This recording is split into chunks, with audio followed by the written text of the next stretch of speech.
लोकसभा निवडणुकीच्या दुसऱ्या टप्प्यातील प्रचाराच्या तोफा थंडावल्या। 26 एप्रिलला दुसऱ्या टप्प्यात राज्यात 8 तर देशभरात 12 मतदारसंघांमध्ये मतदान।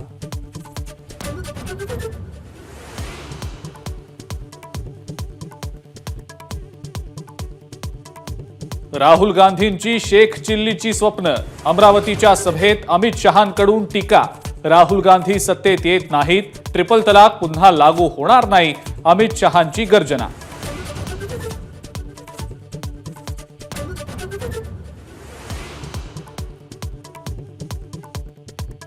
राहुल गांधींची आश्वासनांची खैरात, गरीब महिलांना वर्षाला 1 लाख आणि सर्व तरुणांना अप्रेंटिसशिपचा अधिकार आणि 1 लाख रुपये। शेतकऱ्यांसाठी आयोग स्थापन करणार, राहुल गांधींचं आश्वासन।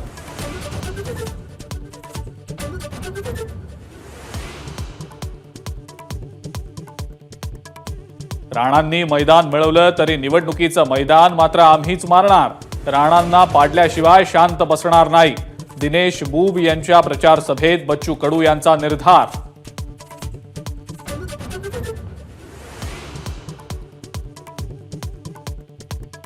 बच्चू कडूंना मोठा भाऊ म्हणत नवनीत राणांचा हल्लाबोल, बच्चू कडूंनी अमरावतीमध्ये भांडणं लावली, नवनीत राणांची टीका, तर रवी राणांकडून बच्चू कडूंचा तमासखोर उल्लेख।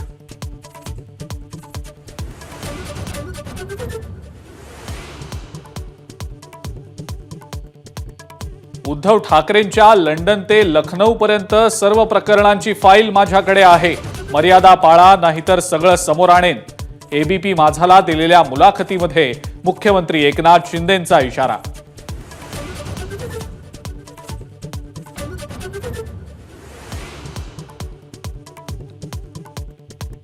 लोकसभा निवडणुकीसाठी उमेदवारांकडून अर्ज दाखल, बीडमधून पंकजा मुंडे, छत्रपती संभाजीनगरमधून एमआयएमचे खासदार इम्तियाज जलील, तर पुण्यातून वसंत मोरेंकडून अर्ज दाखल।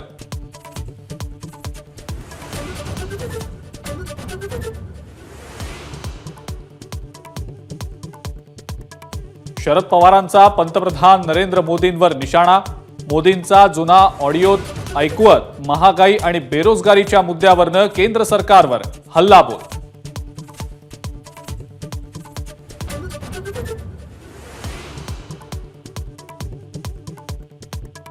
अमेरिकेत वारशामध्ये मिळालेल्या संपत्तीवर 55% कर लागतो, भारतातही असं करण्यावर विचार झाला पाहिजे, अनिवासी भारतीय काँग्रेसचे प्रमुख सॅम पित्रोदा यांचं वादग्रस्त वक्तव्य।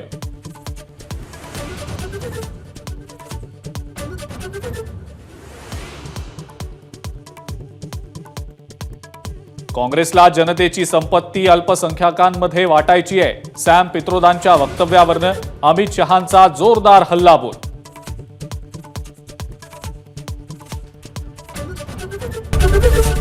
एबीपी माझा, उघडा डोळे बघा नीट।